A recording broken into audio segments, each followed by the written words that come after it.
Let's talk for a moment about cognitive dissonance, which is a mental disorder which involves having to hold and being unable to separate two wholly contradictory ideas in your head at the same time and believing them both.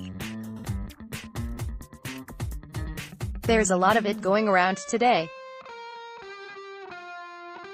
Last night, when the BBC reported the unhappiness in the Celtic boardroom about what Brendan said at a press conference the day before, the reaction on Sevco sites was unbridled joy.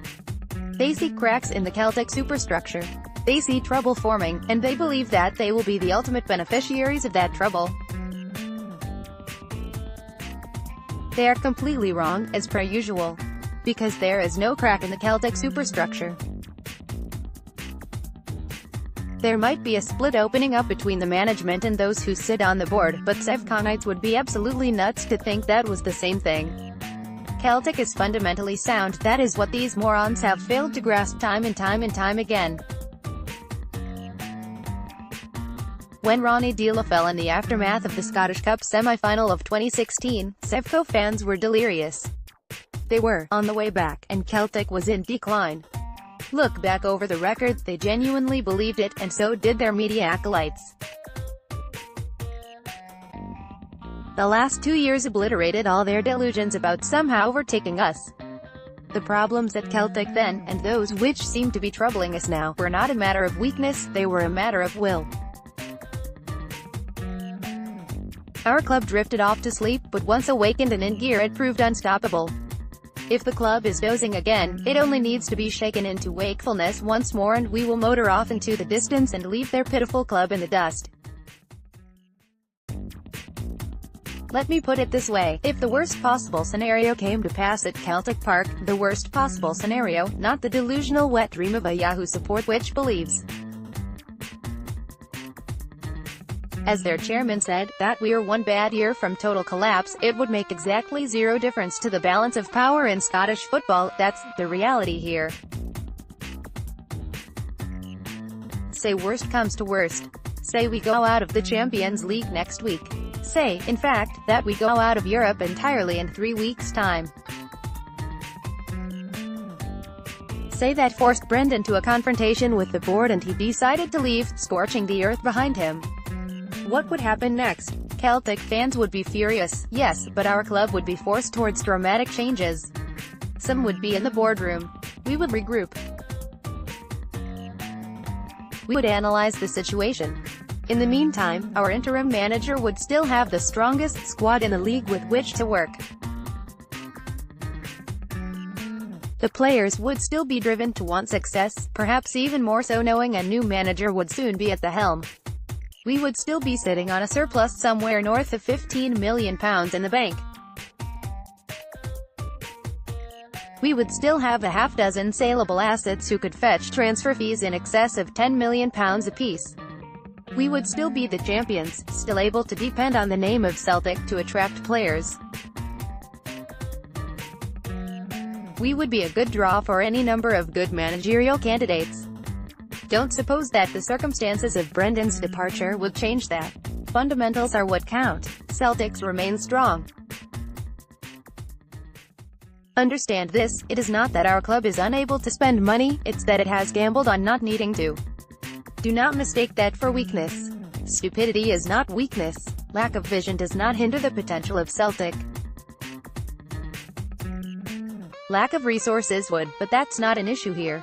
What I find most amazing about this moronic belief in Sevconia that these little signs of trouble are good news for them, I'll explain in a moment why they might, in fact, be very bad, is that many of them genuinely believe our club is panicking over their own latest moonbeam, the so-called Gerrard Revolution. If we're panicking about that, we're handling things in a very bizarre fashion, not signing players, not replacing first-team footballers who've gone. It sounds an awful lot like the complete opposite of panic. It sounds to me like we view them with such contempt, with such disdain, with such complete lack of fear that we believe we can literally stand still and not be caught. Call that ego gone mad if you like, but it's the exact opposite of what you would expect if we were suddenly afraid of being overtaken.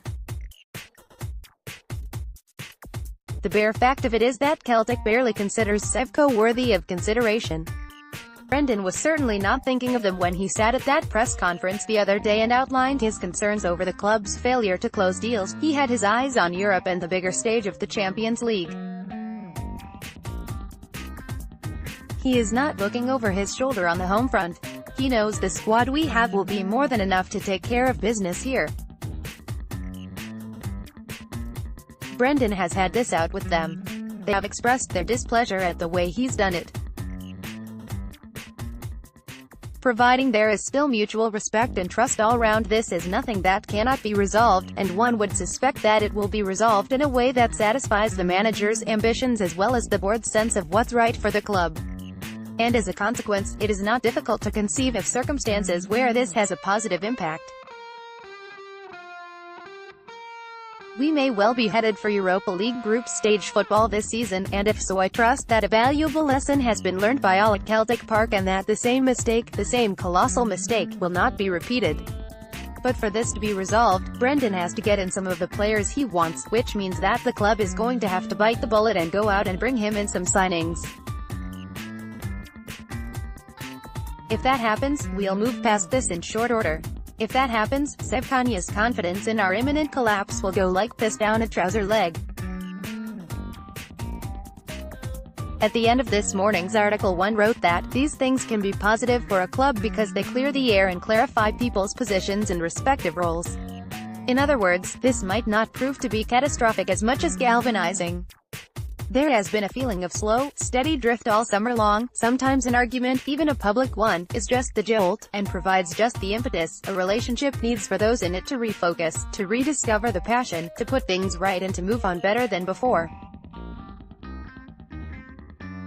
Sevco fans should not be celebrating this. They should be scared by it. The Chinese ideograph for crisis is made up of two separate symbols, one is for danger, the other opportunity. This could go either way, but as I believe very strongly that there is unity of purpose at Celtic Park, if some tension over the means, I suspect this one will give everyone the shake that the whole club has been crying out for. And that is not good news for our so-called rivals. Yet even if I'm wrong, and worst comes to worst, one solid fact will remain: Celtic is a brick bunker of a football club, built solidly, on strong foundations. With all respect, I write to the people across town, theirs is a shithouse built on sand, and sinking even as I write this. Last night, our Champions League future hung in the balance. If they go out of Europe in this round, it's not difficult to imagine circumstances where their own future is measured only in the months they have left.